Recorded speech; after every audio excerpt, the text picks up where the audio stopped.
podcast. I'm your host, Carolina Salazar. I hope you're having a great week. And I'm so excited for today's episode. I'm just going to jump straight into it. I'm in the studio and I'm with Pedro. Say hello. Hello. Hi. And today we're doing a couples story time Q&A, and I'm so excited because before we started recording, I was saying how I feel like even though I do show you in my content like a good amount, I don't share so much about a relationship. So, how does it feel to be recording? Yeah, I'm usually in the backstage. You're usually the photographer, the Yeah, videographer photographer, behind the the scenes. videos. Yeah, a lot of the content that you guys see is me Yeah. in the back. Yeah. So, welcome to the pod. Yeah, Do you hello. want to do like a formal introduction of yourself? Sure. I can say it. Okay. Hi, my name is Pedro. Uh, what else? I'm Carolina's fiance. If you guys didn't know. Also, I'm not. This is my first time in a podcast, so First time in the yeah, podcast. on the podcast ever. Yeah. So yeah. Yes. What else do you? And share a little bit about what you do. So tomorrow or not? Yeah. Tomorrow, The day after this recording. day after this recording, graduating. I study sustainability management. So hopefully, I'll make the world better. Yeah. You're a Yeah, little that's what I do right sustainability now. king. I love it. Okay, and as I do with all of my guest episodes, you guys know we have to talk about astrology. And so, Pedro, do you know your big three in astrology? Don't Do you be know your weird. sun, moon, and rising? I've told it to you probably like 25 times. Definitely more than So, that. yeah. So, what is it? Do you know? My son is Gemini. Yeah. That's all I know. What's your rising? Capricorn. Yes. What's your moon? Aquarius. Leo. Oh God, Leo. Yeah, I we didn't always know I talk had a about Leo how moon. you don't know that? I've No. always talked to you about how you're a Leo moon. Okay. I'm a Leo moon. So yeah, so he is Gemini with a Capricorn rising and Leo moon. And I wanted to kind of talk about our astrology because I did a little Q&A on my Instagram stories and got a lot of questions. So we're going to talk about a lot of the questions today, but I kind of wanted to talk about how we met, just to give everyone a little story time because I feel like everyone's so curious. But I also want to talk about astrology because it's really interesting. I think like when people kind of think about like compatibility in astrology, they only talk about the sun sign, so like your normal zodiac sign, and these like online like compatibility machines, generators, whatever, like sites, a lot of the times that they'll say is that signs that are next door to each other, quote unquote, so like a sign that comes after the other isn't technically compatible. Is this the case So of us? yeah, so a lot of people say like Taurus and Gemini aren't compatible because what they say is that the most compatible signs are like water signs and earth signs together, and then air signs and fire signs. But then what I always say is that that's not how you do compatibility because you have to look at everything together. And our chart specifically has a lot of like intersections that are really cool. So, for example, I'm a Taurus with Aries rising, and I have a Cancer moon. And some of the most important things to look at when you're looking at compatibility is the moon and the Venus. So, let me give everyone a little astrology rundown of our charts and the compatibility. So, because I have my Cancer moon and you have a Cancer Venus, that's a super good placement because you also have your Capricorn rising, which means that your Cancer house is the seventh house, which is the house of relationships and marriage and like one on one commitments. And my moon is right there. So there's an emotional connection with what you value. And then you're a Gemini, and I have a Gemini Venus. And I'm a Taurus, which means that Venus is my most important planet. So I have a lot of Gemini energy in me. So that makes it compatible too Because I'm a Gemini. because you're a Gemini. Oh. And then also in the astrology, like zodiac charts, basically, like in your birth chart, the fifth house represents romance. More of the fun side of romance, like marriage and that kind of thing, is more the seventh house. But the fifth house is like kind of how you tap into your romantic side a little bit more, your playful side. And I have my fifth house ruled by Leo. So your moon is there. Okay. And then you have your fifth house in Taurus. So my sun is there. Okay. So there's a lot of like really cool intersections in our charts. I see. How much That's did you pretty cool. understand of that? 40%. What did you take away from that? That we're compatible. Yeah, I think there's a lot of compatibility between us. Yeah, I mean, I think we are, and I think as we go along through this podcast, you see that a lot of the things that we do are pretty similar, and and it's pretty compatible, I think, Yeah. and it's worked so far. So Yeah, it's I worked so mean, far. that tells you something, right? For sure. Yeah. And I think even though there are certain parts of our personalities that are different, like we're similar in our values and like what we want for ourselves and I think like our vision of the future and like all of those things.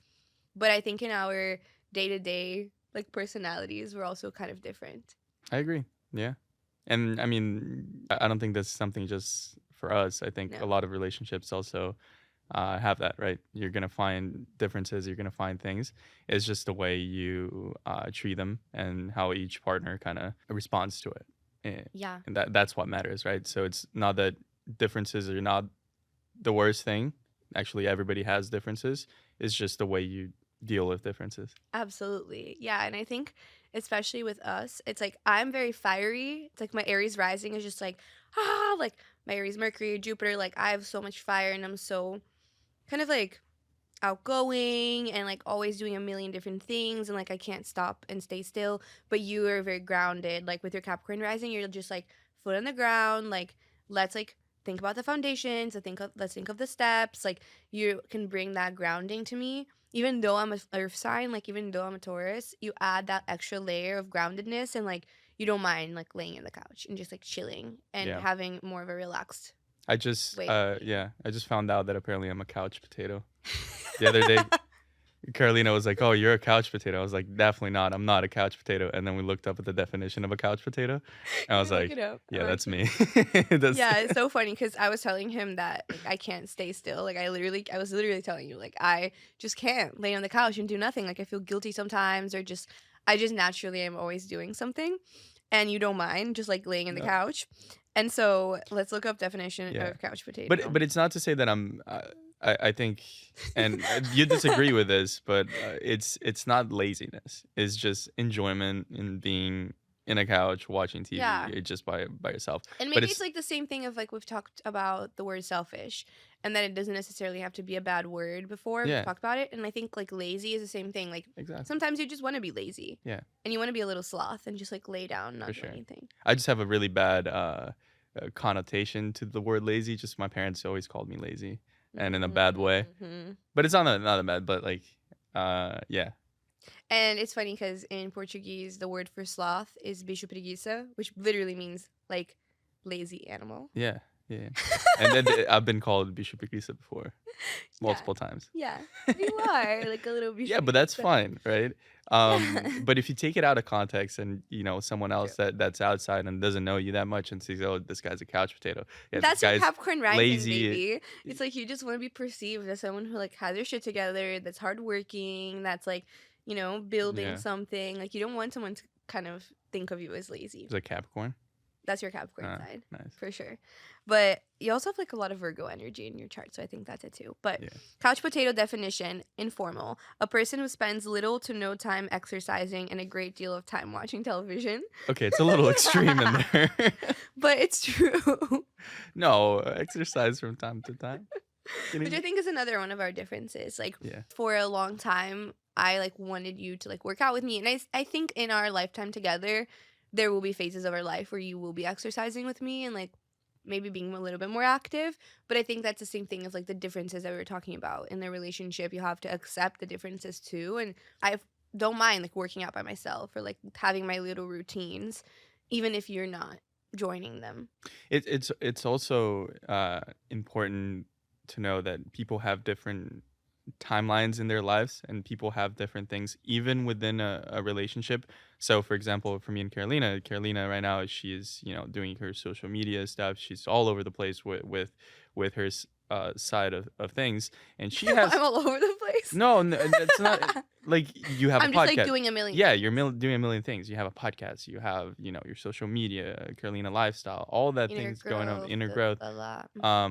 And that's a completely different day to day than me. In my case, I was doing my master's. I was also working. And And you were also doing everything at once. Like yeah, you were working from, so you're like finishing this chapter now as we're recording this, but you were working from like 8 to 3 yeah. and So then studying yeah, and then commuting to school every day, like for an hour, hmm class for 2 hours, and then you had group projects, tests. hmm And I feel like you've been in this like hustle period of your life, Hmm. and I'm also doing a lot, but the way that I go about doing a lot is very different. Yeah. And going back to the exercise thing, in my kind of day to day, I put that I rate everything on priorities, right? And for me right now at this point in time, the priority of me going out and exercising is lower than the priority of me getting enough rest to go through the day, right? I feel like those other things that I have throughout the day, so you could say studying, working, and getting good grades and everything. Yeah. That was more important for me than exercising, and I feel like that happens with a lot of people. They prioritize these other things better than exercising. Uh, but it's important to do these, right? It's important to exercise and do that. And I know that this was for just a short period of my life. I've been Yeah, doing and I this think you master's. were okay with it. Yeah, I've been doing this for a year and a half. And then now that I'm done with this, I'll have more time. And then eventually, hopefully, I'll Yeah. start And exercising I think more. the So, priority thing is like the focus core there. It's like I remember when I first started working with my therapist. I don't know if I've ever told you this, but and I've done this exercise and it's called the priorities exercise. So basically, you have to list from like 1 to 7 in like ranking order your priorities. And you can pick from like your health, maybe like working out, getting enough sleep, like that kind of thing, like self-care, your relationship, your family, your like work or studies, your leisure time, your friends, and then you have to kind of like rank it. Like what's the number one most important thing now? And then the second one and then the third, da, da, da, da. And like sometimes like your friends are going to be at 7th, but there's going to be other times in your life where maybe that's like second, or there's mhm. going to be times when health and like working out is going to be number 1. There's other times where it's not going to be as important. Mhm. It's like what would you pick? Like would you pick to go to the gym or would you pick to like That would study be more? that's very interesting. I didn't know there was a like a whole thing behind it, but that would be really interesting to for couples to each of them do that and then compare. And then that is going to tell you a little bit of where your differences might come in, right? Because Carolina, she's always telling me to go exercise and stuff.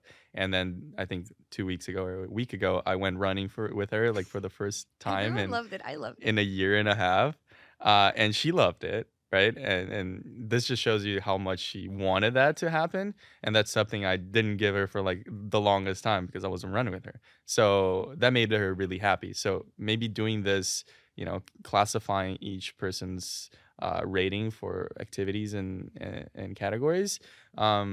That's a good couple exercise to do. Not something we have done, And like do but separately I and think then it's a go good way to over do the list, each list together and also align. Like, for example, I think in many ways doing this exercise as well can help you be more compassionate because, like, let's say, for example, there's a phase of your life where there's a lot going on with your family. Like, maybe you're not going to be grinding and getting so much done because another part of your life is a bigger priority. And so you don't have to guilt yourself if you're not like grinding or whatever because your priority is like family. Yeah, don't just stick to it. It's really good to have a routine for sure, but don't be so rigid about it. Sometimes, and I see this especially with a completely different thing, but it's with people that are, for example, hardcore vegans, right? Uh, like completely different thing, but you're so strict on specific diets, and I'm not Oh, no, saying no, no. I it's a know what you're bad saying. thing. But It's it just like that causes more you stress. lose flexibility, right? And then you go to a restaurant, and then guess you got to kind of everybody has to kind of like move around on that. Not saying that vegan is bad. I Yeah, think yeah, yeah, it's no, really but good for when the we environment. started like dating, when we kind of started our relationship, I was very strict. Exactly, that's what I was gonna And pick. so just to trace back, like we started dating August of 2020 and we'll dive into our dating story in a few minutes, but at that time in my life, I was still finishing up the 75 hard challenge, which is so long ago. I was very strict. I was kind of doing food combining. I wasn't eating any animal products. I wasn't eating gluten. I wasn't eating dairy. I was very strict with working out, almost like very rigid. And so I think I'm curious to hear, like, since we started dating, how has that evolved in like my own personal journey and how have you observed that from your point of view? In regards to food, In or regards to like being inflexible or like even with the food yeah. thing. Yeah, it's kind of cool because a relationship you can see how it evolves over time. not just in between us, but you can see how the other person, your other significant other, evolves. And I think that that's what you're pointing at. Mm-hmm. Um, like you said, you started with when we started dating, you were hardcore on doing this 24 75 hard challenge. 75 hard But I challenge. was like finishing it up. It was like my last week. Yeah, no, but was it? Yes. But you kept on going a little bit after. I think Kind I of, tried to keep up some of the habits yeah, a little bit after, but it yeah. was still very Yeah, intense. it was very intense. Every time I used to come to your house, we would only eat a specific thing. You were doing food combining, right? So you'd say, "Oh, I can't eat this. I can't eat that because it I can't doesn't mix work." this and this and Right? that. So when we went to restaurants, especially when we went to restaurants, it was challenging because you didn't have the flexibility to choose whatever you wanted. So when it came to, oh, let's go to this restaurant, you had to look at the menu. No, understand that the menu has something that you eat. That all creates complexities. And I think in New York is a little bit easier because there's so many types of restaurants, so many different things. But in Florida, and specifically where you live in Florida, there's not that many options outside to like eat. It's definitely not like New Like York in not that like way. New York, right? So And that even with my food at home, like when my parents would cook, I was still very picky. exactly. And then your parents would cook, and then sometimes, I mean, your mom didn't understand that you were doing this, and then she did something wrong, and then you created like Tension. tension in the house. And Yeah. me as like like a newly boyfriend in the house, just hanging around there, it was a little awkward for me, but it was fine. It went over. But then you evolved. Okay, so then you stopped that 74 hard challenge, and then you went into more like a vegan vegetarian phase. I remember you didn't eat meat for a long time. I still ate fish and eggs though. Yeah, fish and eggs were the only two Like things that you ate. pescatarian. But you also didn't consume fish that much. Yeah, I didn't. Yeah, I did a lot of tofu. yeah. So and you also had restrictions on going to restaurants, eating outside, and not eating these things.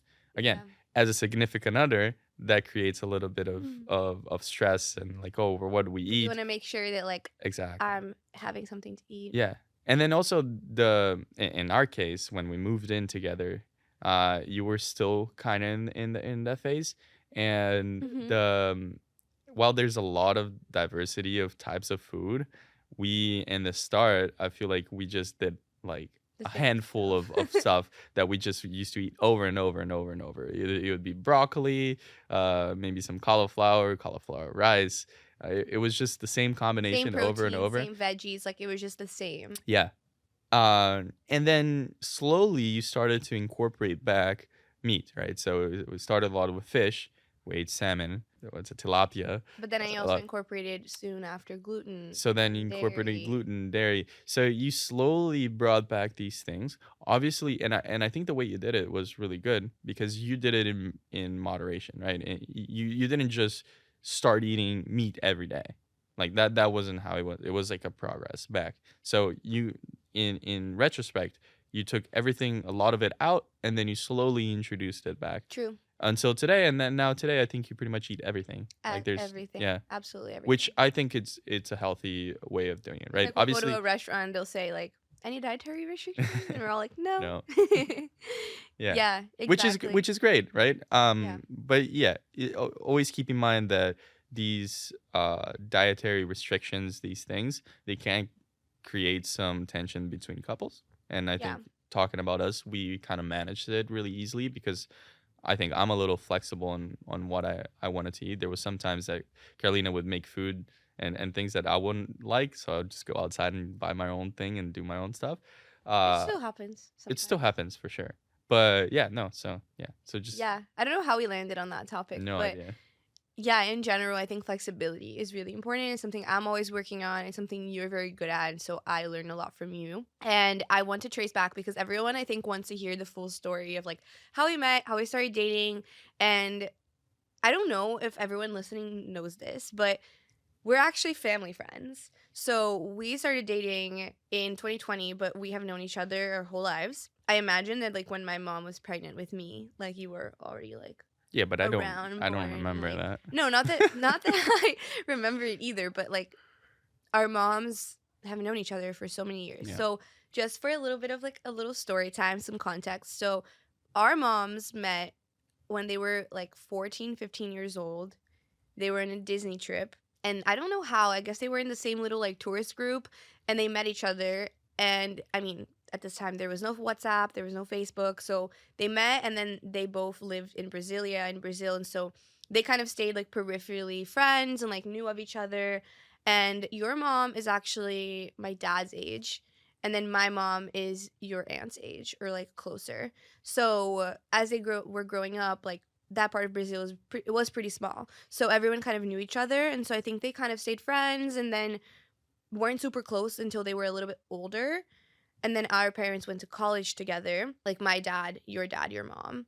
And they were, I think, at each other's wedding, and just kind of like stayed friends. And I think the coolest thing about our family dynamic too, I don't know if you agree with this, but I love this about the family, is that our parents are so similar in like their characteristics. They look the same. They look very similar. And also, like, both of our moms have like shorter hair, and they're artists. Like, your mom's an amazing painter. My mom like does everything art, like photography, painting, scrapbooking, making like necklaces, like super artistic. They're both cancers. And then both of our dads are fire signs. My dad's Leo, your dad's Aries. They're both kind of like bald, like to like run, and are very, very kind of like career focused and like successful, hardworking, like built a lot for the families. So I think that's really interesting. Don't you think? Yeah, for sure. I mean, if you look at them, obviously you guys haven't seen them, but they look very similar. Yeah. And yeah, no, the structure of the family is also very similar. Carolina has, well, there's one different though. Yeah. Carolina's an older sister. I'm a younger brother. That's what I was gonna say. Right. Like, the only difference is that dynamic. Yeah. But then like you have an older brother. I have a Yeah. younger brother. So yeah, I definitely embody very much like older sister energy, I think, and you embody very much like For younger sure. I'm young. sisters, like younger sibling energy, Yeah. for sure. I'm the youngin. Yeah, you're young the one. youngin. Youngin. Yeah. And the funny thing too is that your brother is also he's Capricorn, you're Capricorn rising. He has a Gemini moon, you're a Gemini. So you guys are similar in some ways. And then like your sister-in-law, Gabby, and I are super similar. Because she's also a Taurus. She's also very like loves exercising, loves healthy eating, meditating. Like, we're so similar. Like, we could be sisters. Mhm. And we feel like sisters. But at my this brother, point. in contrast to me, my brother does exercise.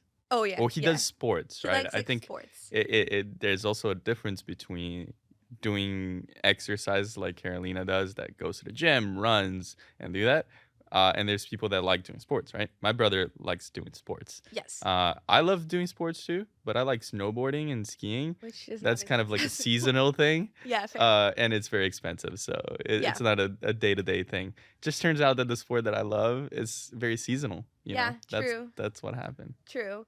And yeah, so basically our families are friends, and I've known you my whole life, which is very cool to say. And so we started dating in August of 2020. But the reason I think that our timelines was so magical is because we lived in Sao Paulo growing up, like around the same time, and then you moved when you were pretty young to Mexico and like Hong Kong, and then you went to college in Boston, and I moved, I think it was 4 years after you moved to Mexico, I moved to the US. So I was also bopping around Chicago, Florida, and then Philly for college. And then in quarantine was when we were both in Florida, living there at the same time. And if it wasn't for that, I don't know if we would have started dating. No. Like, I don't know if it would have happened in this phase of our yeah. lives. I mean, Who knows? it's really hard for you to start dating someone that you don't at least initially live with, right? Yeah, or live in the same state yeah. as. I mean, that obviously happens. There is like people that start dating in a long distance Yeah. kind of situation. In our case, and I don't think for myself, I would never be able to do that. I don't think Carolina would either. No. To start doing it, right? No. So Yeah. I mean, COVID allowed us to basically start dating. Yeah. Yeah, and it was also a time we were both single, and we were kind of like DMing on Instagram, responding to each other's stories every now and then, like talking for a little while. And I think it's really fun to like recount the story, but especially because I've always had a crush on you. Like, growing up, like, you were my life crush. Like, I don't know if I think I've told you this before, Yeah, but like I would be like in our little like family lunches, and then like taking my Snapchat and like taking a picture of you when you weren't Okay, I noticing. did not know that. That's a little creepy.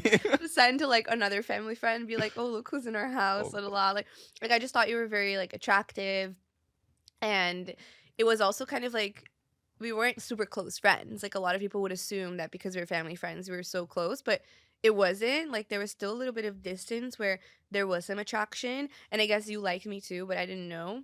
Yeah. And I mean, for context, I think we saw each other maybe maximum once a once a year. year, yeah, Yeah. like twice max, or There's even every definitely other year. Like it wasn't all the time. there's definitely a time that we didn't see each other for like a longer time. That's when you lived in Yes. Chicago, I lived in Hong Kong. And also, there was a large period of time where the age difference between us Yeah. was a little bit too marked. Hmm. Like, I would be in like my awkward, like, I don't know, like braces, glasses, middle school, like high school vibe, and you'd be in college. Like, Hmm. there, because we only have 2 years of difference, but there were times when that was very Yeah. marked. So that was a situation. And then in quarantine, we're like talking, we're texting, we're DMing. I text you on DMs and I say like, "Here's my number, like add me on WhatsApp," and then you didn't do it, and I was like, "Oh, he's not interested," but you probably just like didn't see it or forgot or whatever. Now that I Yeah. know you, I'm a or you were shitty just nervous and didn't want to do it, both. but then it happened again, and I kept on doing like Instagram detoxes and deleting the app so we wouldn't talk for a little while, and then like that happened from like I don't know April 2020 until like July. That was a long time. Yeah. Yeah, it was a few months, which was I think good because I was doing a lot of work on myself and like growing a lot, doing therapy, like really doing a lot of healing. So then August comes around, we finally start texting. I remember you texted me to make a plan. My phone got glitched and like I lost my messages and I was like, "Hey, I sent you a voice note like, "Hey, sorry, my phone glitched. What did you say? I'm still down to hang out." You don't answer me for like a week. And then you text me again and you say, "Oh, I'm so sorry. I can't believe I missed this message. Like, let's still hang out if you want. We can like hang out this weekend." And that was the weekend my parents were dropping off my brother at college. Yeah. So we go to the beach, or like we make a plan to go to And the beach. for context, we never hung out just us. Yes. Like before, every time we saw each other, that was with family, and it's like a Yeah. family context situation. Never did Carolina ever say, "It's like Pedro, come over to my Like house to let's hang just out." hang. Like we weren't Never, friends on that level. never. And I think we were both aware too that if we were just the two of us, like that had never happened before. That was first So time. what Yeah. could happen? You know, like what would it be like? Yeah. I remember I And told my brother, I was like, because no, back and then, so Pedro goes, "Oh, I'm gonna like invite my brother." back then I used to live with my brother. It'd be me, my brother, and his wife, my sister-in-law. And I And was like, "Oh, okay, he's definitely not interested. Like, he wants to bring his brother, like, friend zone." it was just like a first time thing, and I'm a little awkward at first, so like I was a little nervous. I didn't know what she expected out of this. Maybe it was just a friendly hangout, like just there. Yeah. So I was like, I asked my You also brother. weren't sure if I was single, I think. Yeah, I had no idea if you were dating or single. Like you were doing Instagram detox, not that you were posting all the time. And I Yeah. didn't even know you had a TikTok back then. I Yeah, had because no I idea. think when we started dating, I didn't even have 10K on TikTok. Yeah. Like, it was very, very early. Hmm. And then soon after that, like, I grew pretty quickly on TikTok. But yeah, I remember we were making this plan, and then the day comes, and I was feeling kind of nervous. And I remember you asked your brother if he wanted to come, and he said no. And he told me, and you were like, "Do you still want to go?" And I said, and then I kind of had a moment where I was like, "Oh my gosh, it's really gonna be just the two of us. Like, do I say yeah?" And I'm so happy that I said yes, and we ended up going. So we ended up going to this beach in Fort Lauderdale. We spent the whole day. I just remember I got there a little bit early and I was like saying affirmations. I was like calming myself down because I was so nervous. And then you came and it was a beautiful day. And we just kept on like delaying our car like meter because you had to put time in the car for the parking. And I'd say, "Oh, my time is up," and then you would say, "Oh, you should put more time." And then we just kept doing that like 2 or 3 times until Yeah. it literally was like sunset. Sunset. Yeah. And then we kissed. Yeah. Yeah. Yeah. So then we That- had our first kiss on the beach. And I remember in that day, I just kind of had this download. And I said to myself, like, nothing's going to be the same. Like, my life is not going to be the same from this moment forward. Like, I knew that in my soul. But I also remember that before we even kissed, we were in the ocean. We were like talking, laughing. I was just like, is he going to make a move? Is it going to happen? But then I also was so detached because I had a thought also in the ocean. I was like, even if he doesn't make a move and if we don't kiss today, I just want to be friends with him. Like, I want him in my life, and like maybe it'll happen in the future. That's kind of how I felt. And then you kissed me a few hours later. Yeah. And I had to be very careful, right? And I bet Carolina too, because we're family friends, right? And there's this whole family relationship outside of just us two, but our parents. And if I got there and I made a move and Carolina, it wasn't like she Reciprocated. reciprocated, it would have been such a mess because next time our families met, it'd be so awkward. It would be so weird because, and then again, I didn't know if she was dating someone I before that. hadn't thought about it that far. Well, yeah, well, I thought But about I it that guess I far. thought about it after we kissed, Yeah, and I was like, this is not going yeah. to be the same ever again. I don't think it was. And then, well, right after, We go, you drop me off in my car. drop her off in the car, and then we go both go in our way. I go right? into my car, blast music. I'm like dancing my whole way home. I'm like freaking out a little bit. And then I you didn't do texted that. me, and then but were you like thinking about it? Yeah, I mean, I was happy. I was really, really excited, but I wasn't blasting music. You know how to No, drive. true, true, true. You don't I drive, can't. you I don't can't drive drive with blasting blasting music. So I remember we get home. I texted you. I had such a good time. La da da. And then you said, "Me too. I would love to see you again."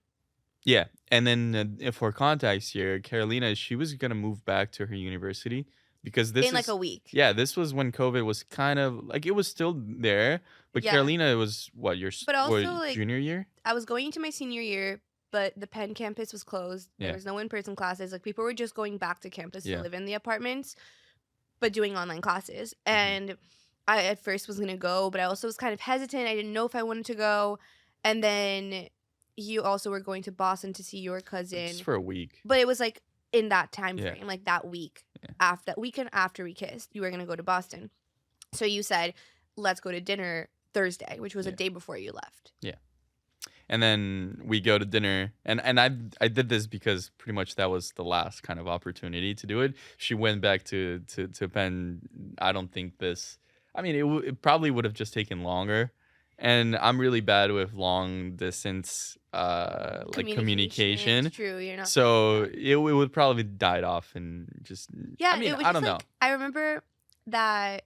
Yeah, it just wouldn't have Yeah. played out the same. Yeah. So either way, so So I you had make to. this dinner So I plan. make the plan for dinner on a Thursday, and then we go, And and then this was 4 days after the kiss. that was right. Yeah, it was like 4 days after, and yeah, we had an amazing dinner. I remember I was the day, like that day of that dinner was so hot, and I went on a run like before I left for the dinner, post my like internship. And I just remember I was sweating. I took like a cold shower and I still got in the car sweating. And I get to this dinner and we're sitting outside with the sun hitting me. And I'm sweating so much and I was feeling so embarrassed. But then we moved to like a shadier part. And then Yeah. the whole night was like super nice and we ate good food. And then literally that night we started dating. Yeah, and then I asked her to be my girlfriend, and then it was like in 2 weeks from or No, week and a in a half. week. In a 4 week. days. We Yeah, went from like we went from being just like hanging out for the first time together, just us, to like telling our parents to- and our siblings like, yeah. yeah. Well, we're it took me a week to I tell told my parents. mom like as soon as I got home from the dinner, and my parents were both kind of shook. Yeah. My mom, I think, intuitively had kind of guessed that it was gonna happen, and also people always say this, but people always ask this, but I think our moms like did some like witchery, like they just like kind of planted seeds, and It's they not were telling- witchery. It's just sometimes when you like, for example, for me, I was just hanging out with my parents at home, and then my mom is probably like scrolling through Instagram, and then she sees Carolina, like a post that she did, and she's like, "Oh, look, Pedro, look how Carolina, look how pretty she is." It's like, you know, Wait, really? she's pretty, she's single. She yeah, I should hang out. My mom would be like, "Oh, She says Pedro's that. by himself, Yeah. like in his apartment. You should reach out to him. Yeah. Like you guys could hang out, blah blah blah." So they planted some seeds. Yeah. So from there on, I decided to not go back to Penn, and we ended up staying in Florida. And I stayed there until like March of the following year. Went back to Penn for 2 months, graduated, and then moved to the city. So I moved to New York August of 2021, so a year later. And then we kind of started talking about what was next in our relationship and if we were going to stay long distance, because there was kind of no change in sight. Like we didn't Yeah. know what was going to change, and as of that moment you were going to stay in Florida. Yeah. You didn't have a reason to live in New York, so you applied to grad schools. Yeah, but Got before we go and me moving here, I think, and this is my experience that I pretty much learned this when we were long distance. And the key for long distance is always having something to look Forward forward to. to, right? And communication. And communication for sure. But like for example, Carolina, I would say to Carolina is like, oh yeah, I'm coming to New York to visit you, just hang out, and then I would come hang out with her, and before I leave, we would like say the next time I would come back or the next time she would go to Florida, right? So it's always having this next thing keeps Mm-hmm. the relationship going, right? If a moment, and this is what was going through my mind, if there's a moment in this long Mm-hmm. distance relationship that we both have nothing to look forward And for we don't know when we're and gonna we see each don't know when we're going to other. see each other, that's when you start having doubts. That's when people start distancing each other, and that's when you have like a breakup Or situation, when right? you're really bad at communicating and making time to call. Because I think we would FaceTime like Every day. very, very Yeah. It frequently. was almost every day. Almost every Yeah. night, like at least to say Uh-huh. goodnight. Like we were very good about that even when we lived in Florida. And Yeah. we weren't living next door to each other. Yeah. We lived like 40 minutes driving from each other in Mhm. Florida. So we also FaceTimed a lot Yeah. in the And beginning. it's also in that, I mean, I don't know if I would suggest every day, because there were some times, for example, Carolina would go, I don't know, to a party, or she would go like hang out with her friends, and then or she had like a really busy weekend, and then we wouldn't call every day. I would sometimes feel like, oh, like what is she up to? Like we Yeah? haven't called today. We haven't done that. So maybe doing a day-to-day thing, maybe I would not suggest doing it every single day, But it was frequent. but doing frequently, yeah, More for so sure. than not doing it every Yeah, day, no, you no, know? for sure. But I think the most important thing is having that next thing, and when are we gonna see each other again, Yeah. right? And then in the end, we always had kind of things like, oh, eventually in the future we're gonna move in together. Yeah. And Yeah, so I got kind of I feel like a lot of parts of our relationship have just been accelerated in like a beautiful way and in a super organic way. Like it's never felt forced. So even when I moved to New York and you started looking for grad school options and where you were going to go, like you got into U Miami and you were thinking about doing that, and I said, "Why don't you try New York?" And then you found the one in Columbia, and then you applied and you got in, and it just kind of like kept on going in like a really aligned way. It was like the universe was supporting all of our choices. So January of 2022, which was a year and a half into us dating, we like you got into Colombia, you were gonna move to New York, and then we figured it out so that we could live together yeah, starting in the beginning of last yeah. year. And then just going back on that whole masters things. So I first applied for U Miami and I got accepted. And I was really happy about it. I was pretty much decided, like I'm gonna go here. And then Carolina, she went up to me and she's like, "Oh, why don't you apply for one in New York?" So Yeah. then I looked for programs, and this is the sustainability master's program that I'm currently doing. And in New York, the only university that offered such a program was Columbia. And I was like, oh, there's no way I'm gonna get into Columbia. And Carolina was like, yeah, yeah, yeah, apply for it. Well, like, I was like, you can get in. you I can get believe in, you can it. get in. I was like, Yeah. nah, nah, it's okay. I'm not gonna get in. Um, and then in the way, I talked to a couple friends too. I talked to Juan, one of my good college friends, and he was like, "What the fuck? Why did you apply for U Miami? Apply for New York if you want to be with her."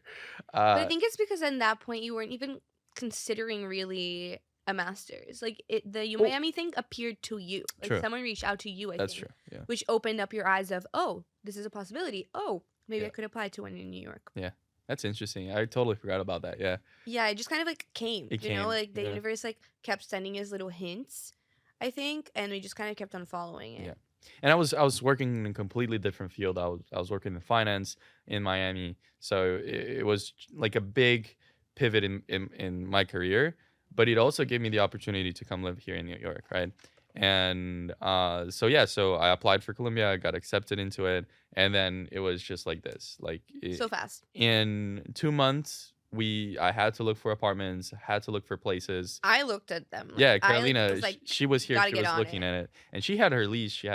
She was like with someone else. Like I was living with a roommate, Yeah, and we ended up figuring out a way where she could find someone else to yeah, replace me, and then I could live with you. And it was a very quick turnaround, and then we made it happen. yeah, And then we started our New York era. yeah. And then there was a big transition here, and this is from living or like dating someone and living separately to moving together and living with someone together 24/7, right? and that has its challenge, and I think we can talk a little bit about that. Yeah. Um, And there were some questions about it, I think. yeah. Oh, bring Which it we up. can I feel like we're kind of touching on a lot of Yeah. the questions anyway throughout the story. Look, living together, biggest thing is just giving each other a little bit of space and knowing when the Yeah. other person needs a little space, right? And this is something I can't tell you how this is going to happen. I think this happens with experience. Yeah, So the question was, how did you talk about living together, advice on setting boundaries and quality time? awesome. This ties in perfectly. So we just talked about living together because I was moving here in New York is really fucking expensive. And there was no way I mean, I could have just gotten a studio up Or in live with like Harlem random or live roommates. with random roommates. So like I was looking at a couple of studios in Harlem, just to be close to Columbia. And then, but like what, I would be up there and Carolina would be living in Like East East Village. Village where she lived. So we were like, oh, let's just find a place, like a 1 bedroom, and then we can live there, right? Yeah. Makes my life so much easier. Makes her life, I mean, not so much easier because now she has But to live with also me. yeah, but also at the same time, when you realistically think about it, in New York, if you're splitting if you're splitting a 2 bedroom and you're paying, let's say, $3,800, $4,000, you might get like a flex 2 bedroom or like a space with not so much light or amenities. But if you're splitting a 1 bedroom for the same price, It's the cheapest thing you you can do. can get a super nice luxury Yeah. building with like amenities and doorman and roof and all these things. So we were also thinking about that. Yeah. Like, it makes so much sense for our quality of life to live together. Yeah. But for the sure. question was also about setting boundaries Mhm. and quality time when living together, which Mhm. I think is something that we have worked on a lot since we started living together a year and almost a half ago now. And I feel like a big thing in our relationship is that we also really respect each other doing our own thing. For example, like every Tuesday you have like your bar with your friends, and I actually have never gone to I this invite you bar, every single even though time. you've invited me a lot. Like, I also wanted you to have like your thing with your friends, like But I your really wanted you to go. really. Yeah, of course. I invite you every time. Well, now it's over. I went to Yeah, the now last now one it's yesterday. over. Now it's over. But I think it was still really cool that like you had that with your friends, and then like the nights that you were in school because you had your night classes, I would use that time to make like dinner plans with my girlfriends. Or if I went to go to a concert and you don't want to come, like I'm very much okay with that, and you're okay with it too. Like, I think there's not so much controlling energy because that's the problem. It's like when there's too much control, you don't give the other person space to feel Yeah. free and to like do their own thing. Yeah. I think that's spot on. That's the biggest thing. But you're gonna learn this. Like, yeah, you can listen to this podcast and listen to us saying this, but in essence, you're gonna learn this through experience. And But I think that a lot of people struggle with it. Like, how do I live with my boyfriend? Or like, how do I prioritize quality time together? Which I think touches on something else, which is a quality time thing. And I think there was a point in our relationship when we were living in our old apartment where I realized, and it's been more of a recent realization, because I used to say my number one love language was words of affirmation, and I think it's still very important, but I've come to realize that quality time for me is one of the most important ones. So, like having date night and planning things together. And I think there came a time where we were so comfortable with each other and we're just like scrolling and like chilling and living our lives almost like in a more natural way where we would just be in the couch, both scrolling on our phones or watching a show, and we're not prioritizing quality time. And I had to tell you, like, this is really important to me. We need more recurring date nights. And do you remember this yeah, no, I conversation? remember. Yeah, yeah. It's more about having that date night, like going out, like just doing something more romantic and stuff. And you kind of like over time when you live together, you kind of like not lose it, but things just get you We're know comfortable. comfortable. People get comfortable, and that's totally fine. That's gonna happen either way.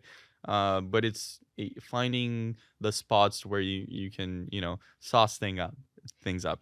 Put a Yes. little bit of romance. Go on a date. Go in a weekend trip, right? Yeah, or like going to dinner, but then when you come back home, like sometimes we would just fall into the pattern of like going Yeah, back scrolling on our phones. So I used to tell you, like, no, like the date night is not over after dinner. yeah. Like, we're still gonna hang out or Also, watch a movie or whatever, and like prioritizing that, like making it an intention. yeah. Also, we're not perfect on this, by the No. way. I'm constantly Carolina constantly like tells me that we should be more romantic. We should go to more dinners. We should do that all the time. I struggle quite a lot with it because I get comfortable, and like we said in the start of the podcast, I get comfortable at home. I like staying at home. And then sometimes she wants to hang out, go out in the weekend, and all I want to do is It's like relax at home, recharge your batteries. recharge my batteries, right? Because and this is very specific to the time of my life right now because I was working, I was Doing a studying, lot. doing like a lot all the time during the week, and then on the weekend, You just don't. You want to just like zen out. Like you yeah, don't I want to wanted to just relax. do The more. purpose of the weekend is to calm down, recharge my And for battery me, it's like the for the purpose next of the week. weekend is to have fun. Exactly. Right. So she wants to have fun. She wants to go out and come back home at 1, 2 a.m. in the morning. Not every Well, week. not every weekend, but like for example, we Sometimes. would go out on Fridays and we come back home at 2 a.m. in the morning. So I'd lose most of my Saturday and I get really bad hangovers. So that for me, that's pretty much losing the whole Saturday. So we've learned a lot, I think, from Yeah. all of this. And then there you go, is Sunday, and then Sunday you got you got to prepare for Monday. Yeah, and I think like Here's we another. have learned also to find the right balance there, and you've taught me how to be more chill, which I think is really good. Yeah. And so I want to talk about our engagement story, and then we can hop into some of the questions to like kind of close out the episode. Okay. A lot of people actually ask questions regarding the engagement, so let me read some of them out. Did you talk about marriage before your engagement? Congrats, by the way. Did you know he was going to ask you to get married? How did you know he was the one? Well, that's more to you. And well, we'll talk about that for both because a couple people asked, how did you know they were the one? But yeah, a couple people just wanted like the engagement story and if we talked about it before. So do you want to first touch on like if we talked about getting married before and like what that experience was like from your angle of like Yeah. how frequently we had discussed that? I mean, just for context on my side, I remember within like the first 5 months of us dating, probably less, we'd be going on like walks when we were living in Florida and we'd be talking about like kids' names. Yeah. Yeah. Like we had already talked about Yeah. it, kind of in how we saw the future together from the very start of our Mhm. relationship. Yeah. For sure. I want our kids to be called Theodore, so it's a work in process. But we talked a little bit before, and it's like when like it's the right person, and it's really hard to kind of explain how do you know it's the right How do you know person. it's the one? It's such a personal thing. Like I don't know. It's in a case to case basis. You're gonna know when you're gonna know. And I know that's a shitty recommendation or a way to say it, but it's hard. It's not something easy to go out and say it's gonna be one way or the other one. In our case, I knew, or like I look like I said before, I look at stuff way ahead in time, right? Yeah. When I made that first kiss in the beach, I knew that this was gonna be a long-term thing, and this long-term thing would eventually lead to marriage, right? It's Because like we knew, like I was saying, I was kind of in that moment. I had a moment where I said to myself, "My life is never gonna be yeah, the same." yeah. I mean, obviously, it could have gone another way. I could have fucked up. I can swear, right? Or yeah, I've been or I swearing could have this whole fucked time. up. Yeah. You know, like, Um. and it's not like it's not like our relationship is perfect, and like we never have disagreements or that we never like make do have- mistakes.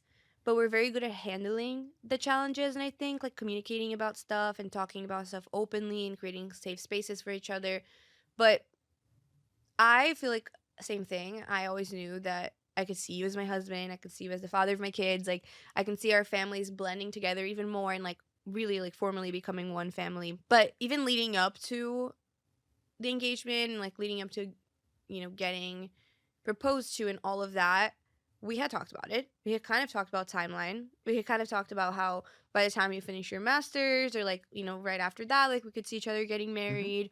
And I think sometimes, I don't know, this is just maybe a thought that I have, but people think that before you get engaged or before you get married, you need to have like everything in your life figured out.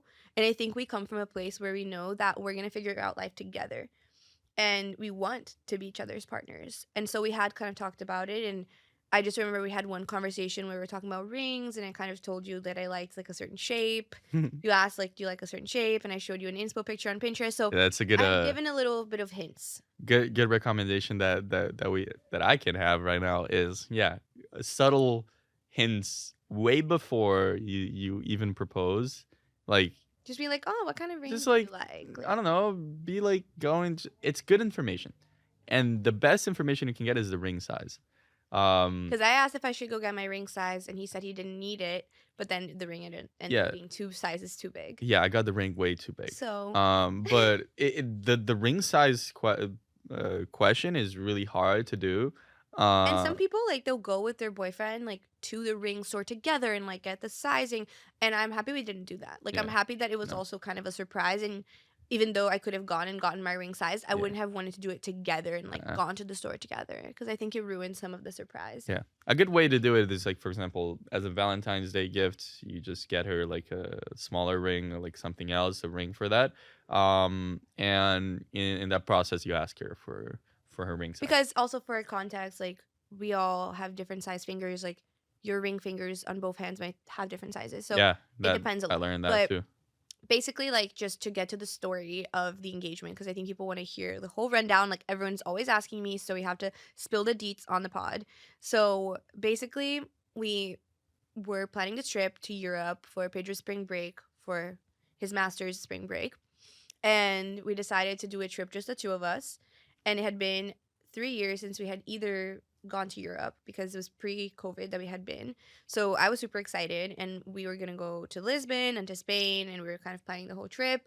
And I just remember, like from my end, in January of this year, I listened to like a mini podcast about astrology and like the preview of the year for Aries rising, etc., etc. And I just remember it said like there was something that's gonna go on in the beginning of March and like April. I don't remember exactly what I read, but in that moment in January of this year, I had a hunch and I was just like, I'm gonna get engaged in March. Like I just know it. And I hadn't even told you that, but I kind of had thought it. And then going into the trip, I told 2 friends or 1 friend, and I was like, I think he's gonna propose in this I'm trip. skeptical about this. You can ask People, Abby. Like I hold on. literally said it to her. People say that if your significant other did not do her nails, that she did not know. Carolina did not do her nails. I like I had gel on my nails, She but I did not do didn't them. like I thought that it could last through the trip, but then it started breaking halfway through the trip, so I like didn't do it. So I guess I was kind of like tricking you into thinking that I didn't know, but I did. She didn't know. And I guess I did.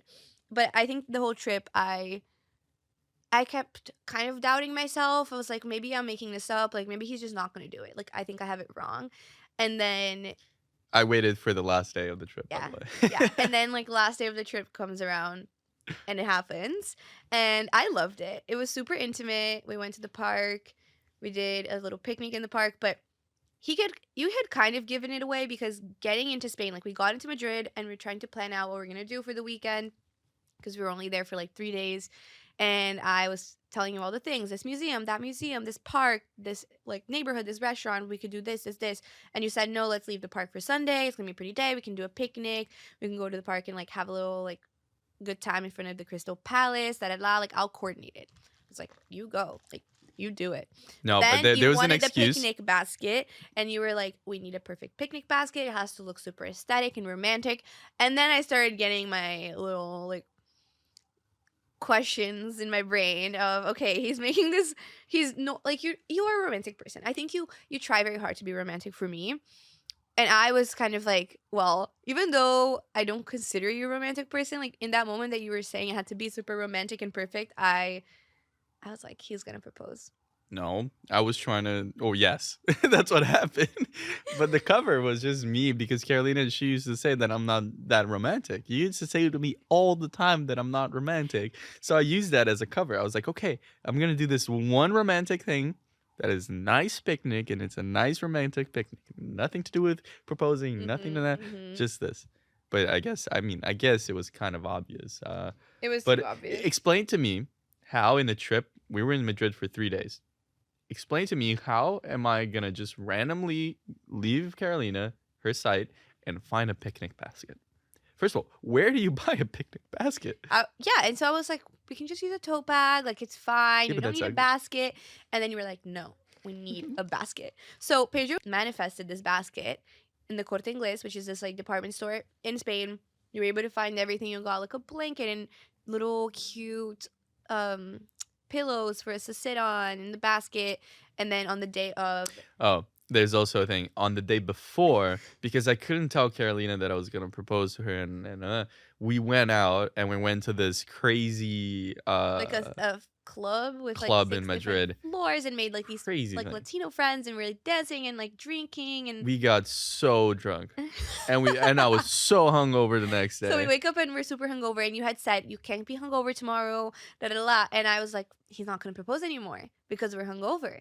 I was But then close to not doing it because I was feeling bad. but We then we like rested and we like kind of replenished our batteries, but we were also kind of nauseous. we And went to the we go to buy supermarket. like the baguette and the bread and the You were cheeses, feeling and I was so like, I need to lay down.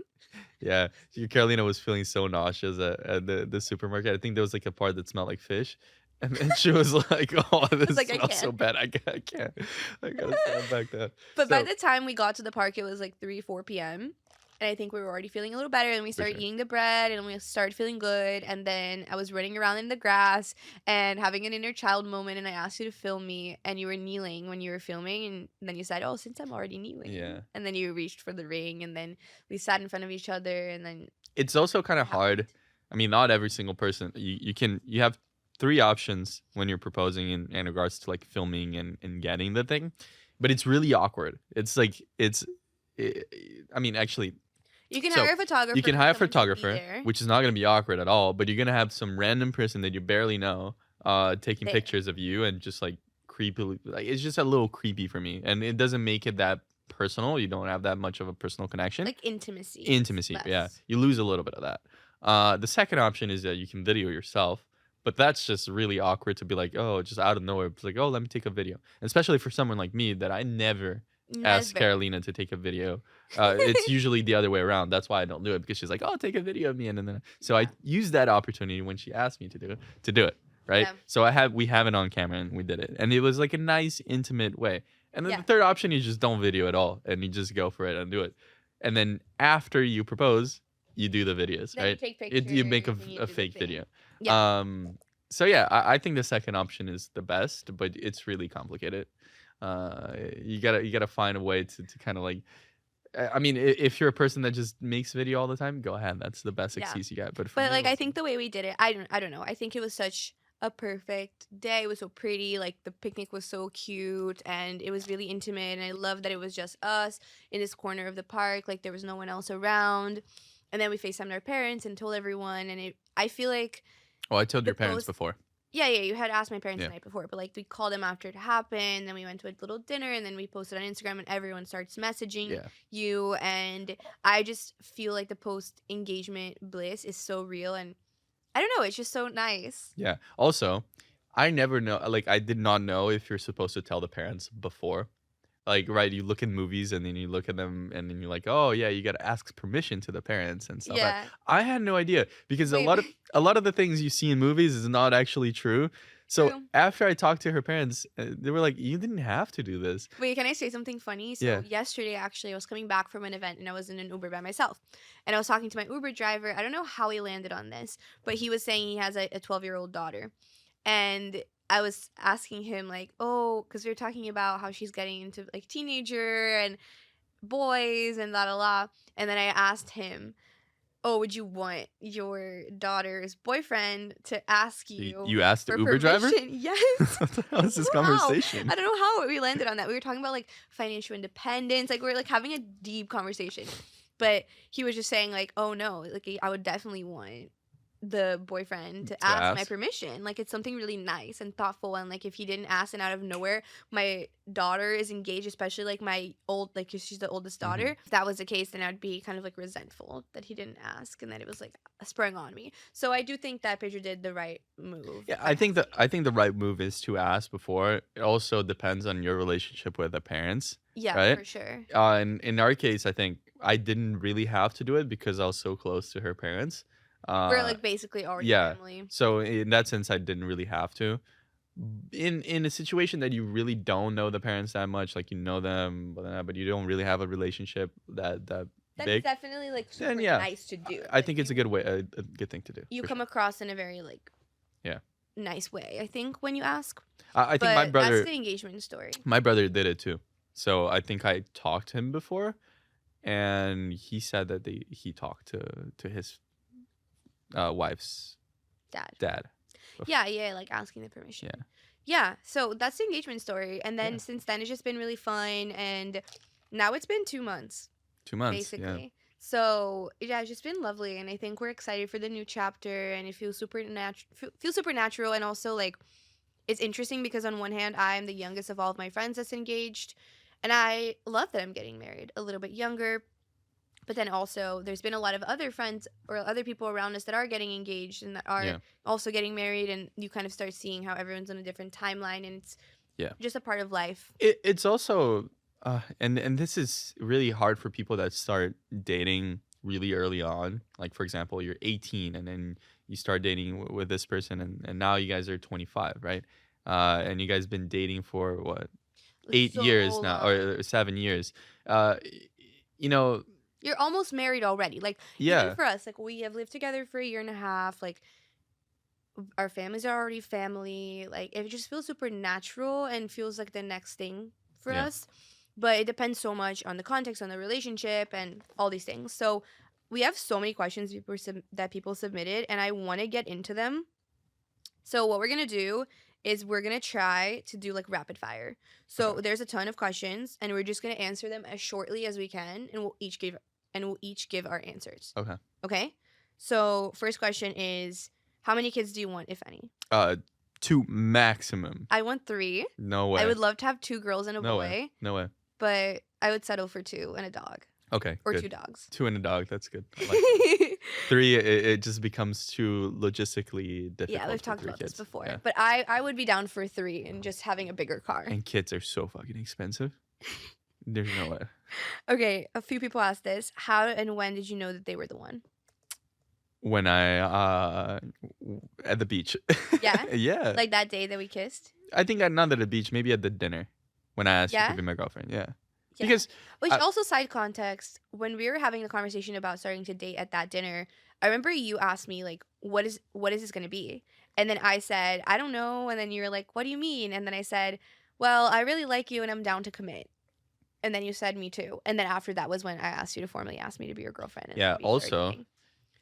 But women are they have to, or I'm generalizing you have to everything, formally but ask the girl to be your girlfriend. no, she said, "What are we?" And then I said, I'm okay to commit." And then she said, "I'm okay to commit." No. For I me, said it that's first. that's fine. We're dating. There you go. Yeah, true. But anyway, ask if you're a boy and you're listening to this. Ask the Yeah. girl to be your girlfriend. She will appreciate it. Yeah. Okay, next question. Mm, how to keep passion and excitement in a long-term relationship? It's a hard question. My answer to that would be try new things together. Like, for example, you coming and going on a run with me, or planning a trip together, or even the game, like, We're Not Really Strangers Couples Edition. Like, I love doing that with you sometimes. Going out to dinner, like, making intentional date nights, I think is a good way to keep passion Yeah. going. I think that's one of the biggest things. Keep everything exciting, right? I mean, I Yeah. guess that's the question. Yeah. It's like, how to keep And exciting. I think excitement is from, like, trying new Activities. things. Traveling is also a great way to keep everything exciting. Doing traveling once or twice a year minimum helps. Even if it's I don't know, a 2-hour drive to like here in New York, you can go to the Catskills. Doing that, like take a weekend, do that. Those things, those events that are not the traditional day to day kind of thing, like going to brunch, for example, I wouldn't consider that. Like that's nice to do. Do But it. yeah, that's like doesn't necessarily spark passion. It's, Yeah. like, doing something that you normally wouldn't do Yeah. on a day-to-day basis. But like you don't have to spend so much money. Like you can go and do something different, like go to a museum or go to like the park and lay There you down go. and like play a Go to a game picnic. or go to a concert together. Like try different things, like try something that you normally don't do together. Exactly. Okay, next question is, what are your thoughts on me being on natural birth control? I mean, Which, for context, for anyone watching that doesn't know this about me, I went off of birth control 2 years now, so a few months into our relationship. I think it's a you decision. It's your body. You should do whatever you think it's right. I would feel really shitty if someone else, or like for example, Carolina went up to me and is like, "Oh, you got to take these pills and these things," you know. That if you put that into the perspective of men and women, right? Mm-hmm. Uh, I don't think I should have an opinion on it. I think it's her body. Yeah, She and I think should do with whatever she our wants. relationship, we make it work. We're very Yeah, careful, and I think that's the most important thing. Is I really appreciate the respect that you have for my yeah, choices, of and course. it's just a mutual Yeah. Well, understanding. when we started dating, you had was it an IUD? I had the That IUD also? when we first started dating, Yeah, and then I quickly went off of that and went to yeah, birth control, and then I went off of birth control in like March of yeah. 2021. I mean, um, yeah. Since it's I'm like this. It's your body. It should be you. You're the person. I can comment. I can say like, oh, I'll do my research. I don't know if you want to put an IUD, for example. I can help you do research on it, but if you Yeah, want to do it and you don't want to do it, it's totally up to you. yeah, And then we'll work out the other like the the details. details as we go. But Yeah, there's for every thing there's a solution. So, you yeah, know, yeah. yeah. Okay, next question. How do you guys make up after having a fight? Talk. So we usually when we don't have that many fights, like fights. We do Which is have like arguments and sometimes bickering. I think we bicker and we have arguments all the time. But it's just talk. No, not all the time. All the time. Yeah. Well, I consider it all the time. But it's okay. The bickering, It's all maybe. right. Yeah, maybe bickering. I think just talk. Yeah, Wait which maybe like 20 minutes or so. Let everything calm down, and right yeah. after those 20 minutes, go and talk to them. I think you have to really also understand that everyone has a different style of like a relationship style. Like some people are more anxious, some people are more avoidant. Like I think within our relationship, sometimes if in the heat of the moment I say something, I'll regret it after. So I have to take some time when I'm really self-aware and just take a step back, reflect, see where I am also contributing to the situation. I think I try my best to like lower my ego and say, how did I not act in my higher self's shoes? Like, Yeah. what did I say or do that isn't also the best so that you can put your pride aside and then you can have an open conversation and just like debrief what happened and try to understand the other person's perspective. And that's really what like being in a conscious relationship is about, is also like being very self-aware. Yeah. And I think you're very good also at like putting your pride aside and apologizing and Yeah. just having communication. I think apologizing and putting pride aside, that's a tough one, right? A lot of people are really prideful and they don't want to be wrong. I can go in that too. Like sometimes Sometimes. we have an argument and then I give it 20 minutes and I'm like, ah, shit, maybe I was wrong. Maybe I shouldn't have done that, right? It's hard for you to be like, oh shit, I shouldn't have done that, and then go up to the person like, oh, I'm sorry, like I messed up. Yeah. That was my fault, right? But I think doing that, saying, apologizing, and saying that you messed up. I mean, obviously you can't say this every time. Maybe sometimes the other person actually really messed up. But like if you really think that even if in a small way you did something that like wasn't the best, like apologizing is always Apologize. gonna Yeah. help the Yeah. relationship and on both ends. Yeah. Like when the other person's also able to apologize and Yeah. like when you're mutually apologizing and accepting each other's apology and then like not holding grudges. I think we're very good at not That's holding it. grudges and like letting things go. Like legitimately we both are good at that. I think I'm a little bit better than you on You that. think? Yeah, for Oh, sure. maybe yes, but I also think I'm much better than like some other people that I know that will be like upset Yeah, for for sure. days and days Yeah. after. Yeah, yeah. I feel like I'll be upset maybe like a day and then I kind of forget it. Like I really think I do let it go. Yeah. And then the next question is anxiety and coping with it, which is kind of like a broad question, but I think as like from my perspective, I consider myself an anxious person. Do you consider yourself anxious? You're gonna disagree with me, but yes. No, I do think you're also a little bit Okay. anxious. Yeah. But how do we support each other? Or especially from your end, how do you feel like you help me deal with my anxiety? Just being there. Like I Listening. need to talk Yeah. about So stuff. Like yeah, I like just venting sometimes. And Carolina talks a lot when she's anxious, and I think my biggest struggle with that, and I'm still working on it, is listening, but don't giving recommendations. like you don't have to Just fix it. listen. Yeah, a lot of the times when someone is anxious, you want to solve that, especially when it's your significant other. And I feel like that happens all the time. You're like, how like giving recommendations, giving tips on how they should solve this. But in a lot of cases, specifically with women, I think it also happens with men though. It's not a thing, but specifically with women, I think um, you just the man or the other significant other just has to listen. And I think I try to do that with you Yeah, too. Like I'm a little bit I think you're better at it. You're better at that than I am. I think I talk a lot about active listening with you and like what that means. But sometimes I also want to like fix things for you or for someone else who's It's nature. talking to me. So it's just being Yeah, aware of that tendency of you wanting to fix the yeah, problem and understand that when someone else is anxious, yeah, what they're doing is they're overthinking the future and they're struggling with control because they feel like they can't control an outcome. So you just have to remind that person that nothing is 100% controllable and that you have to release control a little bit and surrender and trust and just flow a little bit yeah, more instead of trying to plan everything out, which yeah, sometimes is my struggle. I try to like over analyze things or predict things, and you kind of remind me to just focus on the most important thing. Like yeah, I'll be worrying about some macro things and some micro things, and you'll help me tease apart what isn't important yeah. right now. Anxiety, you're gonna solve it internally by yourself. So the role of the significant other, I guess, it's more helping that person realize what is causing them the anxiety, right?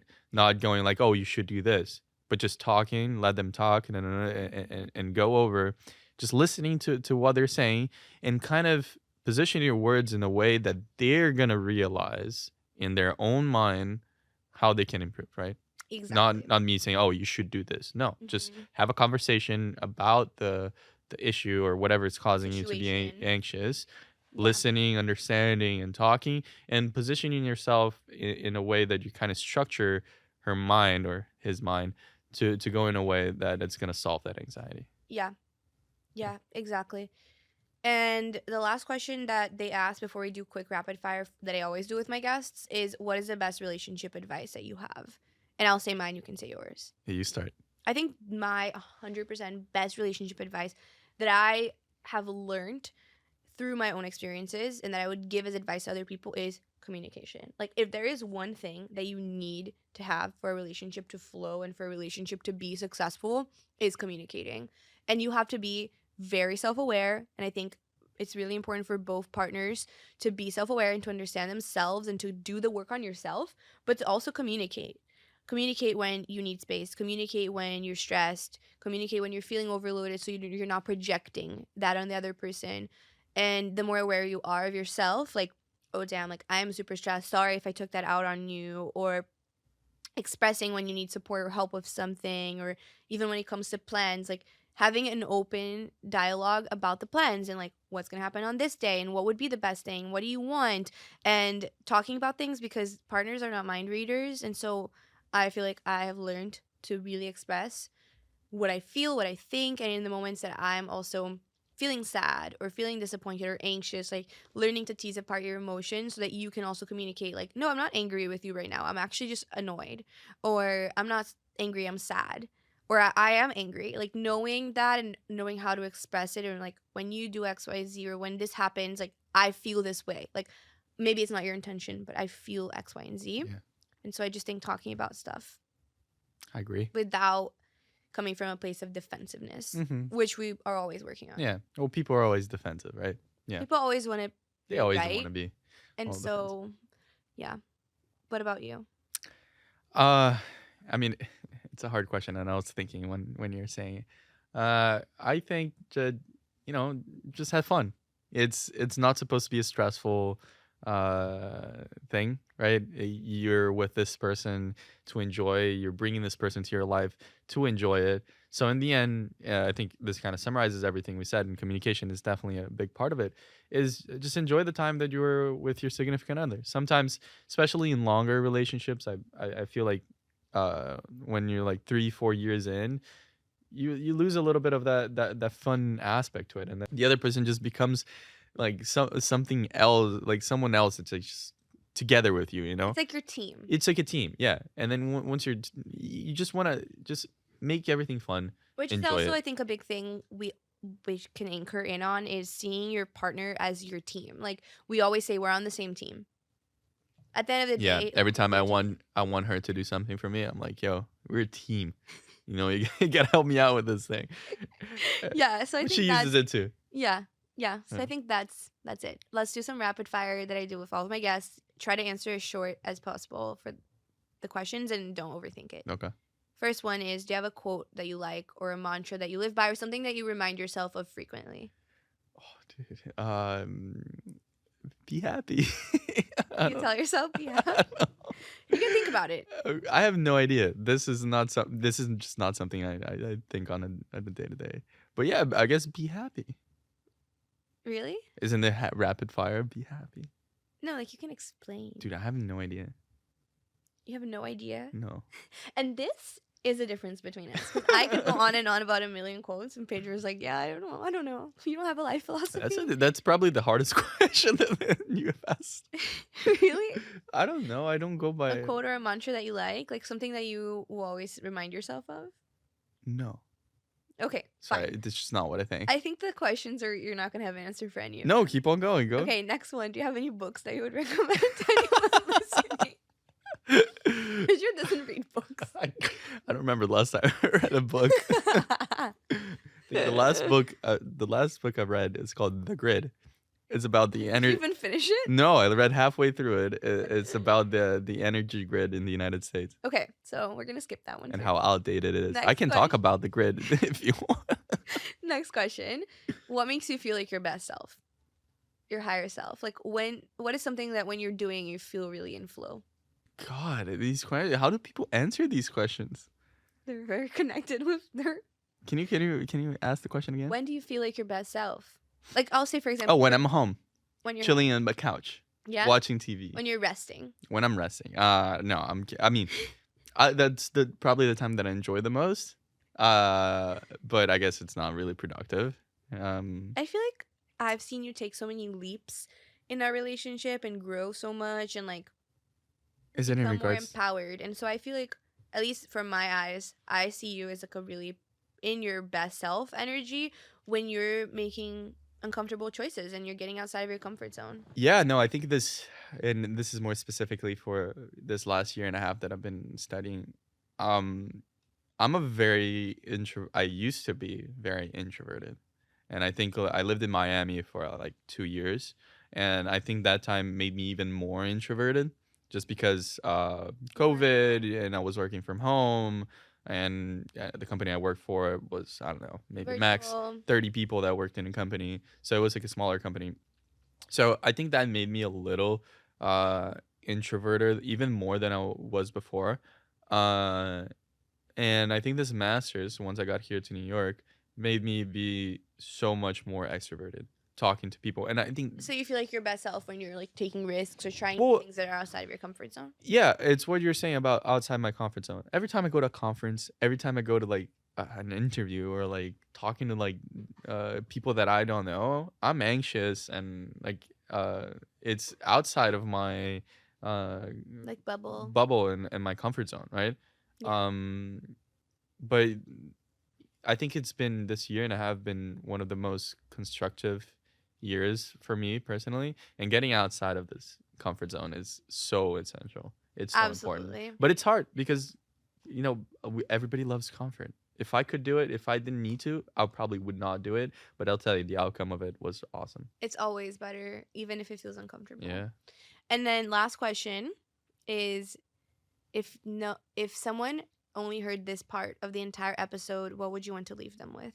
I think relationships are fluid in regards to they change and they're constantly moving to different places. The start of the year, maybe you're gonna feel so romantic and so like with Like your the first year. no, I'm saying just like take a year for example. And it doesn't have to be the first year. You're gonna be maybe feeling a different way than you're gonna feel in the end of the year. Just be flexible, and this goes back to the same thing that we're talking about, diet and vegan and everything. Just be flexible. If you're flexible, you'll be fine with your partner. Your partner will be and I mean obviously your partner has to replicate the flexibility, but yeah, this is an Relationships are fluid. Stay flexible. Stay open. Like, yeah, be open. willing to try different things and be willing to like explore yourself and the relationship in different Yeah, ways, and know that it's communicate, not supposed to be always the same. communicate, and have fun in the end, right? I feel like a lot of this episode was about relationships, so that's what I'm saying. I have other opinions about a billion other things, but in Yeah, yeah, regards for yeah. this podcast, I think yeah, and I think enjoy your Yeah. time with your loved one. They're there for a reason, and yeah, and you know if you find the right person, then yeah, get married. Thank you so much for coming on the pod. I'm so happy that I got to share this side of my life with the Inner Growth family, because I talk a lot about the relationship and people know who you are and everyone loves like our couple content, but I feel like for whoever listened to this episode, especially because it was a little bit of a longer one, if you listen to the end, definitely let me know and message me at the Carolina Lifestyle or innergrowth.co on Instagram. Like, send me a little DM, share with me if you liked this episode, and if you want more Pedro content, we can definitely do part 2. We can do some more couples advice sessions. So I can talk about yeah, other things too. yeah, we can talk about so much. Yeah. So thank you so much for coming on. You're Any welcome. parting words? Thank you for having me. Of course. And to everyone listening, thank you guys so much. I will see you next week. And remember to subscribe on Spotify and on Apple so that you can be the first to know when there's a new episode. You can get a little notification. And as always, remember to water yourself. And thank you so much. I will see you guys so soon. And I'm sending you a big virtual kiss and hug. Bye. Say Bye. bye. Bye.